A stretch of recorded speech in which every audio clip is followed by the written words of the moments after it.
Hi, ladies and gentlemen. My name is Bayoz Muzik. I'm a music producer, songwriter, and DJ sometimes. And you're watching Alte Daily. Journey started from Nigeria, Lagos to be precise. Um, Ended up in London. From there, learned some tricks about music technology, and then just started like producing from there. Made a few like major massive tracks in the UK, and the sound is now back to where it started from, Lagos, Nigeria again, and then we're gonna sell it to the world. That's really the plan. That I think that started everything for every one of us. That started everything for everyone. I met gigs through the studio I was going to, Unit 10, and I ended up in Unit 10 through a friend of mine whose older brother was the one that was running Unit 10 at the time. So obviously, I just kept like from when I got introduced to the studio, I just kept on going there, and like I think about a year later on, gigs started like using the studio as well with the S1 camp, and from there, what I used to do is literally just leave like a bunch of CDs there like at the studio. So one day I came in and the guy just played me the song. I said, "Yo, like this is what they just done." At that time, gigs was just like a rapper from Peckham, and everyone was just making music. I never knew that things was gonna take off like that. But the one thing that I had in me from day one was just like the consistency and the daily hustle, and that was it. I'll probably say the first track I ever produced for gigs is like "Open Up." Walked in the party, gone, and I know it's talking the hardest son. I got my saucy Armani's on. Walk from the bar with Dom. Perry on. Spen's got the car on. "Open Up" really like just basically kicked off everything. That's kind of how I developed my sound as well. So in a funny way, I never knew that I got a sound. Even like last week after the gig show as well, I got a phone call and someone told me like shout out to Labby for this one, and he's basically said to me like, "Yo, you need to bring back that Bayoz Music bounce." And I was like, "Bruh, like is there a Bayoz Music bounce?" But then again, like "Open Up," look what the cat dragged in. Cream of the crop shit. I got chicks all scheming to what gigs. They feeling my hot shit. BB wanna lean in my cockpit. Monster Man. Tell me what she wants from me. Tell me what she wants from me. What she wants. Tell me what she wants from me. What she wants from me. Tell me what she wants.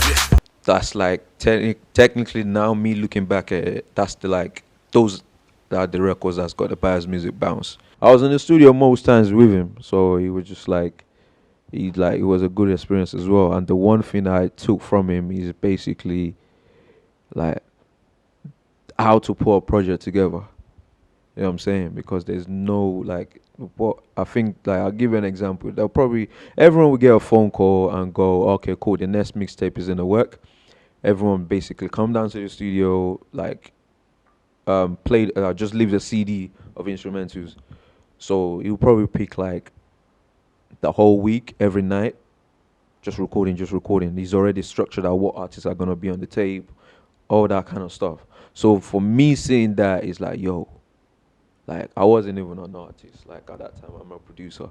So it's like, yo, this guy here is basically the way he puts his stuff together is definitely like something from like years later on. That's how I was able to do like the Moelogo stuff, like the art, like every other project I was doing, even the project that I'm working on as well. It's just literally like, look, if you really want to put a project out, you can do it in a month. Temper came from a Mary was it a Mary Poppins soundtrack? Yeah. What's happening? I don't understand. I'm sure you don't. Young Spen.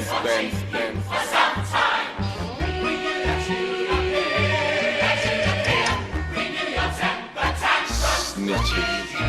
Stop! Leave us alone! Scumbag. For the judge. What judge? Fuck the judge. Bayoz Temper calls you at last. Yeah. Temper went a bit far. Gigs. Temper caught you at last. Your quick temper went a bit far. Now, as soon as I heard that, I was like, yo, And then the fact that the song started off from them being in the courtroom. So there was a lot of stuff that was going on. I just thought to myself, you know what, this would be perfect. Like, for did I make it for gigs? Yeah, I definitely made it for him. And I just thought like, yo, this would be perfect for him. And chopped it up, put a little Bashman beat behind it. He heard it, he loved it. And as soon as I heard the verse, I was just like, yo, this is crazy. Like, like, he just literally, as soon as you heard the song, it's just like he understood where I was trying to go with it. And the rest is history, man. So Fury wrote a verse. If I can remember the line, I think when the streets needs the music, we put it into Bayoz Muzik. Bayoz Muzik, because Bayoz did it. But I can't remember the lines exactly. But because everyone knew my name was Bayo, and he basically, as soon as he said that, I was like, yo, I'm changing my name from now. I'm changing my name. And this was before I did Open Up. This was before I did Temper. From that moment onwards, I stopped using the old name. I just scrapped that. I said, you know what? I'm going with Bayoz Muzik. Before, which the name was Dark Man, which I didn't understand why I was calling myself that. But I felt like after the name change, the sound became more brighter on the side. You know what I'm saying? Because I was doing a lot of like dark stuff before. One Sunday, I just took my little brother and my little cousin and just told them like, yo, we're going to the studio today. They said, oh, cool, yeah, we're going to be recording stuff. It's like, yeah, let's go. So every one of them went in the booth, said Bayoz Muzik, said like, nah. I was like, cool. Like, and then the one that stuck, I said, yeah, that's the one. Bayoz Muzik. I think probably the most exciting recording I did was Waka Flocka. We just get it off the turf. Been blood since birth. Got a diamond curse. I grew up with jack boys, robbers, and cutthroats. Realest rapper from the stage, shawty even gigs now. Hyped. Like, hyped. The crazy thing is, like, when you listen to the record and you can hear him shouting and wilding out, like, that is for real. Like, shit is for real. Like, am I like shit? Oh, okay. Like, that shit is for real. Like, and this dude is like, he's crazy tall, like, and he's in the booth just wilding out, like, on the ad libs. And I was very happy that that song ended up on my mixtape as well, so on my EP. So that was a dope experience. Them man a breathe on the low. We got heat on the low. Them man a rip on the low. And they think we don't know, no. Shout to my G's on the low. I know get category on the low. From Moelogo is from Peckham as well. So he used to work at a shop that I literally like used to walk by like almost every day. So one day he just approached me and said like, yo, like I can do this. I'm like, what? You can do what? Like, I can do this music thing properly if you just give me the chance. I'm like, oh, do you know what? Like, here's my number. Let's talk and see what happens. And then the guy that was managing me at that time, Edgy, he basically like called me and said like, yo, like, I got this guy who's bugging me, Ray. He said he wants to come down to the studio. I said, all right, cool, let him come through. And then when he turned up, it was Mo. Which is just like, wow, like, okay, cool. I think, boy, there was a calling himself at that time, Young Mo. That was it. He's calling himself Young Mo at that time. And we did the first song with a rapper called Femfel. Shout out to Femfel. Another legendary rapper. And Fem basically, like, dropped the track. A few singles afterwards, and then just turned into, like, kind of road management and being, like, the creative behind, like, some of his live shows and stuff like that. So it just that's a relationship there that basically that goes back and forth, and then we just kept that moving. I'll probably think if Fela never made music, I don't think I would make music. His rhythm session is ridiculous.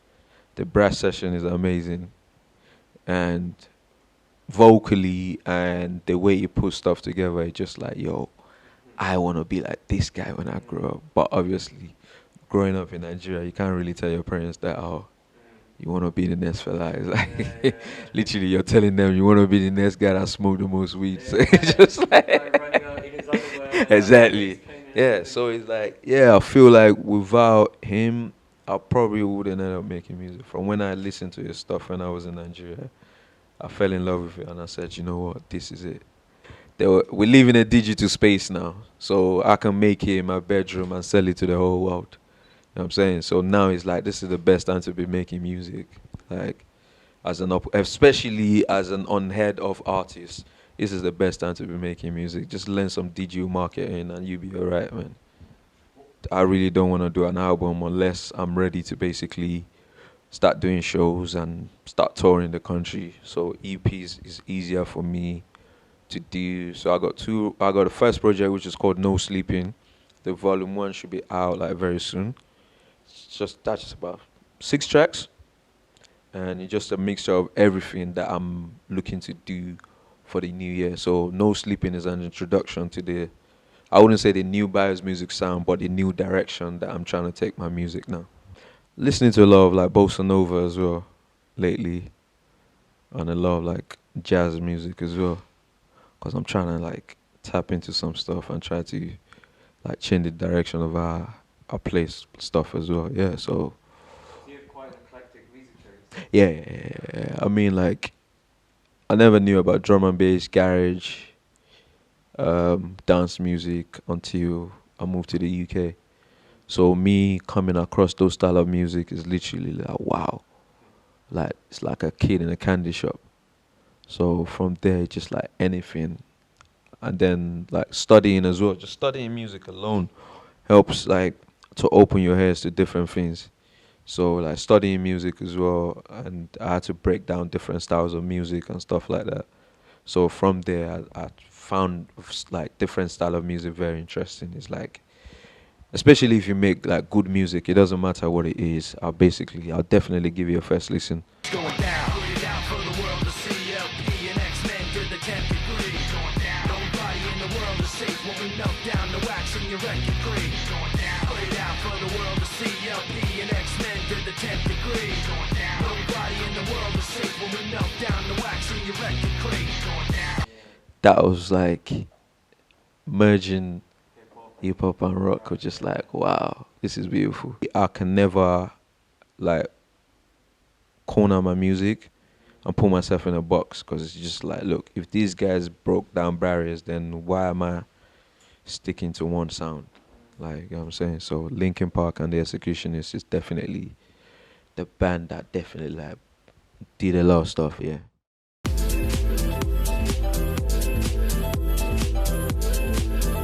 The Alternative Network.